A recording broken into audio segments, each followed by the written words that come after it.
സമ്മേളനം ആരംഭിച്ചിട്ടും അയവ് വരാതെ ഗവർണർ സർക്കാർ പോര്. തുടർച്ചയായി ഒരുമിച്ച് വേദികൾ പങ്കിട്ടിട്ടും ഇരുവരുടെയും പരിഭവം മാറിയിട്ടില്ല. അതേസമയം നയപ്രഖ്യാപന പ്രസംഗം ഒറ്റ മിനിറ്റിൽ ഒതുക്കിയ ഗവർണർ നിലപാട് കടുപ്പിച്ചതോടെ ഗവർണറുമായി സഹകരിക്കേണ്ടെന്ന നിലപാടിലാണ് സർക്കാർ. വിമർശിച്ച വിവാദം ആളിക്കത്തിക്കേണ്ടതില്ലെന്ന തീരുമാനത്തിലാണ് LDFും. എന്നാൽ ഒറ്റതിരിഞ്ഞുള്ള CPM നേതാക്കളുടെ വിമർശനം തുടരുകയാണ്.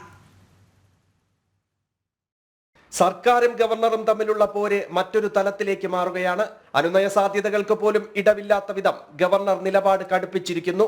നയപ്രഖ്യാപന പ്രസംഗത്തിന്റെ പേരിൽ ഗവർണർക്കെതിരെ കടുത്ത പരാമർശങ്ങൾ മന്ത്രിമാർ ഒഴിവാക്കിയപ്പോൾ CPM ഗവർണർക്കെതിരായ വിമർശനം കൂടുതൽ ശക്തമാക്കാൻ ഒരുങ്ങുകയാണ്. ഗവർണറുടേത് നിലവിട്ട നിലപാടെന്ന് പ്രതികരിച്ച് CPM സംസ്ഥാന സെക്രട്ടറി MV ഗോവിന്ദൻ തന്നെ വിമർശനങ്ങളുടെ മുന കൂർപ്പിച്ചിട്ടുണ്ട്. നയപ്രഖ്യാപന പ്രസംഗം ഒറ്റ മിനിറ്റിൽ ഒതുക്കി ഇനി വിട്ടുവീഴ്ചയ്ക്കില്ലെന്ന കൃത്യമായ സന്ദേശം ഗവർണർ നൽകിക്കഴിഞ്ഞു. അതേസമയം ഗവർണറുമായി സഹകരിക്കേണ്ടെന്ന നിലപാട് സർക്കാരും സ്വീകരിക്കുന്നുണ്ട്. രാജ്ഭവനിൽ നടന്ന ചായ സൽക്കാരത്തിൽ നിന്ന് കഴിഞ്ഞ ദിവസം മുഖ്യമന്ത്രിയും മന്ത്രിമാരും വിട്ടുനിന്നത് ഇതിന്റെ സൂചനയാണ്. ബില്ലുകളുടെ കാര്യത്തിലും സർവകലാശാല വിഷയത്തിലും ഗവർണറുടെ കർക്കശ നിലപാട് സർക്കാരിനെ കുഴയ്ക്കുന്നുണ്ട്. നയപ്രഖ്യാപന പ്രസംഗത്തിനു ശേഷം ഗവർണർ പ്രതികരിച്ചിട്ടില്ല. ഗവർണറുടെ പരസ്യ പ്രതികരണത്തിലേക്കാണ് രാഷ്ട്രീയ കേരളം ഉറ്റുനോക്കുന്നത്. ജനം, തിരുവനന്തപുരം.